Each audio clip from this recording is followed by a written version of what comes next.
जान माल का नुकसान इसमें नहीं हुआ है। तो बड़ी खबर और ये तस्वीर आपके टीवी स्क्रीन पर समस्तीपुर के रोसड़ा की दिखा रहे हैं, जहां देखिए जोरदार धमाके के साथ सिलेंडर ब्लास्ट कर गया, जिससे इलाके में हड़कंप मच गया। कई कच्चे मकान इसकी चपेट में आ गए हैं, लेकिन अच्छी बात है कि किसी भी जान माल का नुकसान इसमें नहीं हुआ है।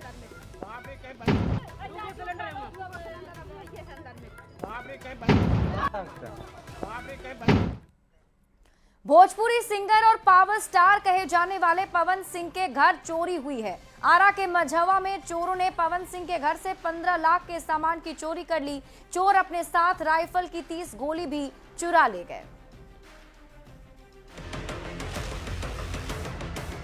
आरा जिला घरबा तक कावनाबाद के डरबा। पावर स्टार कहे जाने वाले भोजपुरी फिल्म अभिनेता पवन सिंह ये डायलॉग अक्सर बोलते हैं, लेकिन इस कहावत को चरितार्थ किया है आरा के चोरों ने।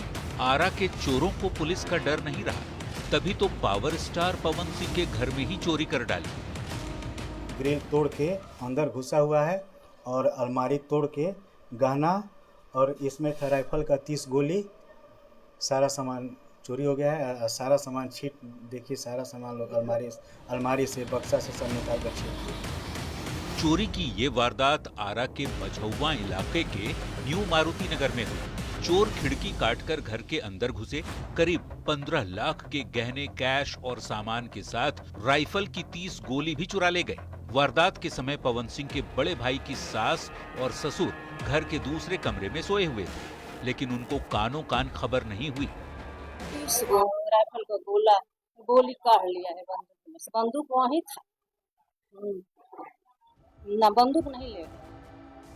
चोरी के बाद फॉरेंसिक टीम के साथ पुलिस जांच में जुट गई। आसपास के सीसीटीवी कैमरों के फुटेज खंगाले जा रहे हैं, लेकिन वारदात के बाद न्यू मारुति नगर के लोग डरे हुए हैं। लोगों का कहना है कि जब एक सेलिब्रिटी के घर पर इस तरह की वारदात हो सकती है, तो आम आदमी कितना सुरक्षित होगा। न्यूज़ 18 के लिए आरा से चंदन कुमार की रिपोर्ट।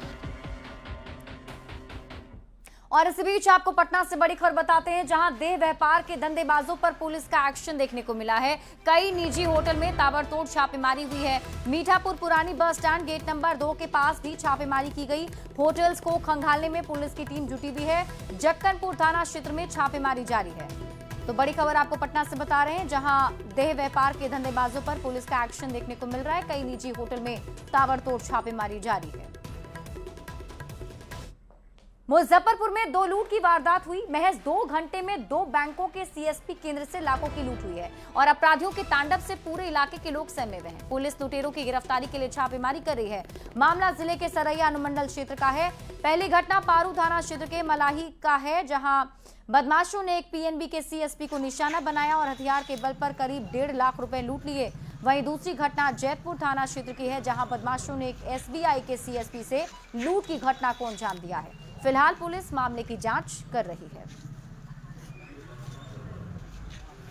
यही पारू और जैतपुर एडजॉइनिंग है और आज दोपहर में 2 घटनाएं प्रतिवेदित हुई हैं।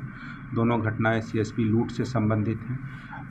घटना की जानकारी मिलने पे पुलिस टीम वहां पहुंची है। एसडीपीओ भी वहां पर जांच कर रहे हैं। कुछ क्लूज मिले हैं। अपराध कर्मियों को चिन्हित कर शीघ्र हम लोग कार्रवाई करेंगे और उनकी गिरफ्तारी भी करेंगे। और मधुबनी से आपको बड़ी खबर बताते हैं, जहां पुलिस हिरासत से बदमाश फरार हो गया। पुलिस महकमे में हड़कंप मच गया है। दरअसल पूछताछ के लिए थाने में रखा गया था। फरार युवक की तलाश जारी है। नगर थाना क्षेत्र की घटना बताई जा रही है। मधुबनी से आपको इस वक्त की बड़ी खबर बता रहे हैं, जहां पुलिस हिरासत से एक बदमाश फरार हो गया है। जानकारी के मुताबिक पूछताछ के लिए थाने में युवक को रखा गया था, जहां से वो फरार हो गया। मोतिहारी से आपको बड़ी खबर बता रहे हैं, जहां पिपरा कोठी में कब्र से शव निकाला गया है। कविता के रूप में शव की शिनाख्त हुई है और जमीन को खोदकर दफनाया गया था शव। पिता के आवेदन पर एक्शन में पुलिस की टीम, जेसीबी से गड्ढा खोदकर दफनाया गया था शव को। फरार ससुर और पति अभी हिरासत में लिया गया है। तो बड़ी खबर आपको मोतिहारी से बता रहे हैं, जहां कविता के रूप में शव की शिनाख्त की गई है और उसके शव को बाहर निकाला गया है। खबर पटना से है, जहां मसौढ़ी अनुमंडल के पिपरा थाना क्षेत्र में एक दिल दहला देने वाली घटना सामने आई। 6 लेन रोड के किनारे झाड़ियों में महिला का अर्धजला शव मिला है, जिसके बाद मौके पर पहुंची पुलिस मामले की जांच में जुट गई। बुरी तरह जले शव की पहचान नहीं हो पाई है। आशंका जताई जा रही है कि हत्या कर शव की पहचान छिपाने की मकसद से उसे जला दिया गया और फिर सुनसान स्थान पर फेंक दिया गया। पुलिस ने फॉरेंसिक टीम को जानकारी दी, जिसके बाद हत्या कब और कैसे की गई इसकी जानकारी जुटाई जा रही है। पुलिस ने लोगों से किसी भी लापता महिला की जानकारी भी पुलिस को देने की अपील की है। शव को आधा जला दिया गया है। ऐसा प्रतीत होता है कि महिला को कहीं से ले आकर यहाँ पर मार दिया गया है और हम लोग एफएसएल टीम को सूचित किए हैं और डॉग स्क्वाड को भी सूचित किया गया है। टीम आ रही है, इसमें अनुसंधान किया जा रहा है और पोस्टमार्टम में भेजने की कार्रवाई की जा रही है। आपराधिक घटना रोकने के लिए पटना पुलिस पूरी तरह अलर्ट मोड में दिख रही है। अब पटना आने और पटना से बाहर जाने के रास्ते में रात में भी चेकिंग की जा रही है। पटना से सटे परसा में भी मीठापुर महूली एलिवेटेड रोड पर पुलिस गाड़ियों की जांच करती हुई नजर आई। गाड़ियों की जांच करते जवान मुस्तैद दिखे। पुलिस के मुताबिक रात में भी जांच की जा रही है ताकि किसी संदिग्ध को पकड़ा जा सके। महोदय का निर्देश है कि शाम में 6 से 9 वाहन चेकिंग सख्ती से करें और जो भी आपराधिक दृष्टिकोण से और जो भी आपराधिक दृष्टिकोण से जो भी गिरफ्तारी होता है या फिर आर्म्स या फिर शराब से संबंधित जो भी चीज़ है उनके लिए चेकिंग करें। खबर आपको समस्तीपुर से बताते हैं, जहां दोपहर हुई बारिश के बाद ठनका गिरने से अलग अलग जगह पर 2 लोग की मौत की खबर है। ठनका गिरने से मौत की पहली घटना सिंघिया थाना के लिलहौल पंचायत के कैना गांव में हुई। युवक परिजन के दाह संस्कार में गया था, जहां पेड़ के नीचे बैठने के दौरान ठनका की चपेट में आ गया। दूसरी घटना शिवाजी नगर के परसा गांव की है, जहां बारिश के दौरान खेत में काम कर रहे किसान ठनका की चपेट में आ गए थे। पुलिस ने दोनों शव को कब्जे में लेकर पोस्टमार्टम के लिए सदर अस्पताल भेज दिया है। उसमें खेत का आली बन रहा था, उसमें उनका बिजली गिरने से मौत हो गई। कहाँ पर ये काम? ये खेत में कर रहा था, वार्ड नंबर 13 में पड़ता है खेत। लड़का हमारे गांव में डेथ कर गया था, उसको दाह संस्कार करने के लिए गया था शमशान। वहीं पर जो है से बारिश आया, पेड़ के पास बैठा था अकेला, ठनका गिरा, इसी के पर मौत हो गई। वैशाली से आपको बड़ी खबर बताते हैं। वैशाली में 2 जगह ठनका का कहर देखने को मिला है। महनार में 3 लोग गंभीर रूप से झुलस गए हैं। पत्नी की मौत हो गई है, पति की हालत गंभीर है। देसरी में ठनका से 4 मवेशी की मौत हो गई। आगे की कार्रवाई में प्रशासन जुटा हुआ है।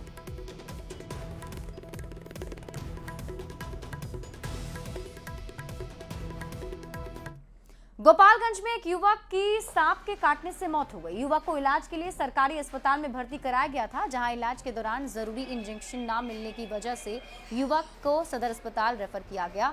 सदर अस्पताल पहुंचने तक युवक की मौत हो चुकी थी, जिससे मृतक के परिजनों में गुस्सा है। परिजनों ने सरकारी अस्पताल पर सही इलाज न मिलने का आरोप लगाया है। लगाए, बोले कि ये सब कट्टी का हमारे पास मतलब इंजेक्शन है नहीं, जाइए गोपालगंज, वहाँ पे इनका इलाज होगा।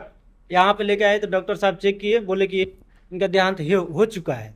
और जिला मुख्यालय में आने में दूरी काफ़ी होता है, जिसकी वजह से लोगों की मृत्यु हो जा रही है। यही स्वास्थ्य विभाग के मतलब लचर व्यवस्था का देन है कि आज मुन्ना यादव जो है बनकटा के हैं, कुछ कटिया थाना इनका घर है।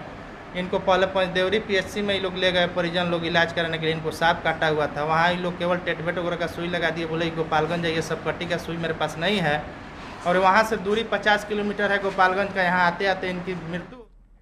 पटना में पूर्वी प्रक्षेत्र के राज्यों और केंद्र शासित प्रदेशों के ऊर्जा मंत्रियों का 5वां सम्मेलन हुआ था, जिसके बाद केंद्रीय ऊर्जा मंत्री मनोहर लाल खट्टर का एक बयान सामने आया। उन्होंने कहा कि thermal power, solar power, wind power storage के प्रोजेक्ट पर काम चल रहे हैं। बैठक में सभी राज्यों से कम 1 यूनिट न्यूक्लियर पावर के लिए प्लानिंग बनाई गई और 2035 तक के लिए पावर सेक्टर के लिए भी योजनाएं बनाई गई हैं।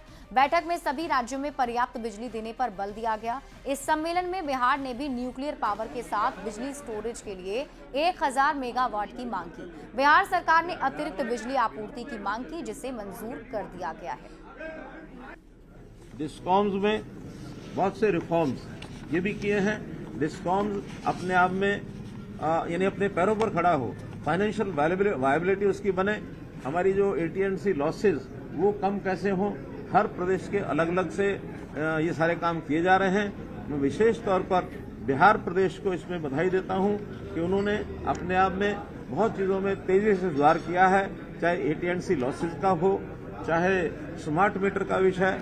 80 लाख स्मार्ट मीटर्स इन्होंने यहाँ बिहार में लगाए हैं, अपने आप में एक रिकॉर्ड है।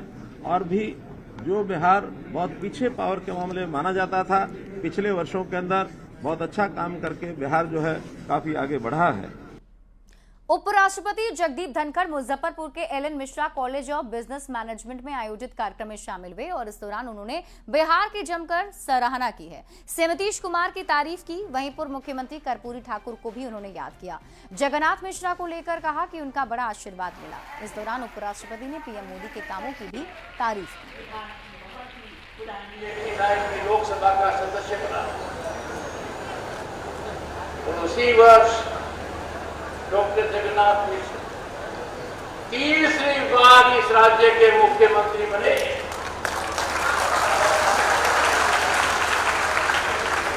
मेरे लिए राजनीति नहीं थी, वो इसके प्रखर खिलाड़ी रहे हैं और उन्होंने मेरा रिश्ता जिनसे बनाया मेरे को बहुत काम आया। आपातकाल के 50 साल के मौके पर बीजेपी ने इसे काला अध्याय के रूप में मनाया और इसी के साथ पूरे बिहार में आपातकाल की बातों का 28 जून तक प्रचार करने का अभियान चलाने का फैसला लिया गया। विधानसभा के विस्तारित भवन में आयोजित कार्यक्रम में केंद्रीय मंत्री मनोहर लाल खट्टर के साथ डिप्टी सीएम सम्राट चौधरी, विजय सिन्हा, बीजेपी प्रदेश अध्यक्ष दिलीप जायसवाल सहित पार्टी के सभी नेता मौजूद रहे। सम्राट चौधरी ने आपातकाल की याद दिलाते हुए कांग्रेस पर प्रेस की आजादी पर प्रतिबंध का आरोप लगाया और इसे बिहार भर में फैलाने की बात कही। केंद्रीय मंत्री मनोहर लाल खट्टर ने कहा कि आपातकाल की वजह से लोकतंत्र खतरे में पड़ गया था और लोग आज भी इससे डरते हैं। ऐसा दिन भी देखा जब पत्रकारों को हजारों की संख्या में जेल में डालने का काम किया। राजनीतिक कार्यकर्ता का कोई गुनाह नहीं, तब भी उनको रोकने का काम किया गया। कोई FIR नहीं, इसके बावजूद भी लोगों को जेल भेजने का काम किया गया। तो हमारी आज आबादी 95% वो उस काल की नहीं है, उससे बाद की। तो उस बाद की 75 के बाद की जो हमारी संख्या है या जिनकी समझ उसके बाद बढ़ी है, बारे में बताना होगा कि संविधान की हत्या किसने की। नीतीश कैबिनेट ने 46 एजेंडे पर अपनी स्वीकृति दी है और इनमें ज्यादातर जन कल्याणकारी योजनाएं हैं।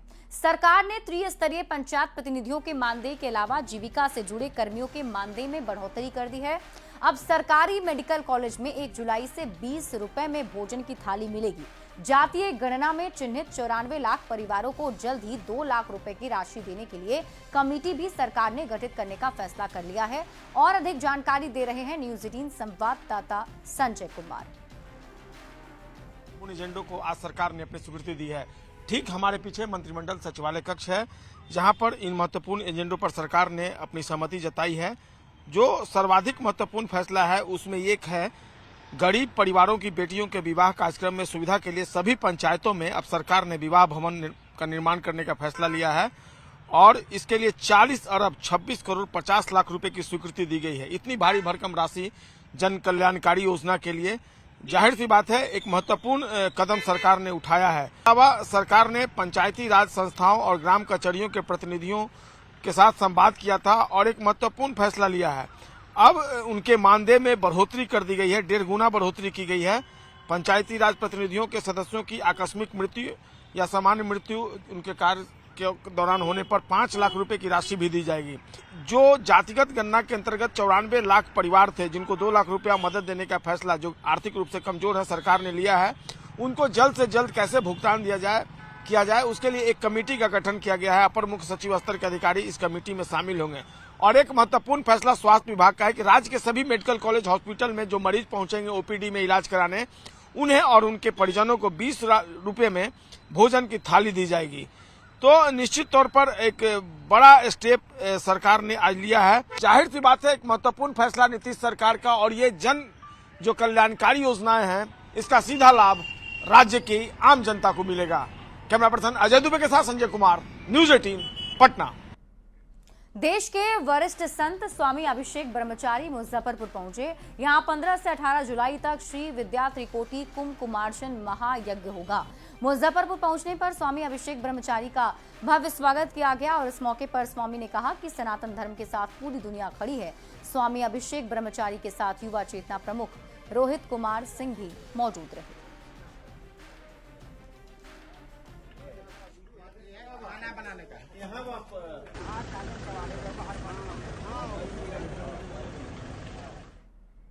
और इसी के साथ इस बुलेटिन में अभी के लिए बस इतना ही। आप देखते रहिए न्यूज़ 18 बिहार झारखंड।